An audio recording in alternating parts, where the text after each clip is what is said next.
നമസ്കാരം. കാര്യമൊക്കെ ശരിയാണ്. കേരളം അതിൻ്റെ ഹരിത ഭംഗി കൊണ്ടും ഹൃദയകാന്തി കൊണ്ടും മനോഹരമായിരിക്കാം. കതിര് വീശുന്ന കേരളമാകാം.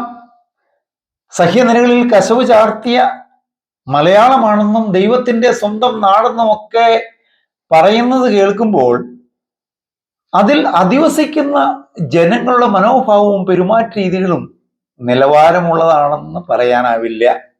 സാംസ്കാരിക മനസ്സുള്ളവരുടെ എണ്ണം തുലവും കുറവാണ്. കേരളം എതിർക്കുന്നവരുടെയും വിമർശിക്കുന്നവരുടെയും പ്രദേശമായി മാറിക്കഴിഞ്ഞു. കേൾക്കുന്നവർ കുറവാണ് ഇവിടെ. കേരളത്തിലെ ജനങ്ങളിലും പ്രകൃതിയിലുമൊക്കെ വിഷാംശങ്ങൾ ഒത്തിരി പടരാൻ തുടങ്ങിയിട്ടുണ്ട്. വളരെ മോശം മനോഭാവങ്ങളും പെരുമാറ്റ രീതികളും ഇവിടുത്തെ ആൾക്കാരിൽ അതിവേഗം വളരുകയാണ്. 4 മാസം ഞാൻ കേരളത്തിലുണ്ടായിരുന്നു. ഡൽഹിയിലേക്ക് നാളെ പോവുകയാണ്. അതുകൊണ്ട് തന്നെ ദൈവത്തിൻ്റെ സ്വന്തം നാട് എന്നൊന്നും ഇപ്പോൾ പറയാനാവില്ല. പ്രവർത്തനങ്ങളും പെരുമാറ്റങ്ങളും കേരള സംസ്കാരത്തെ ജീർണിപ്പിച്ചുകൊണ്ടിരിക്കുകയാണ്.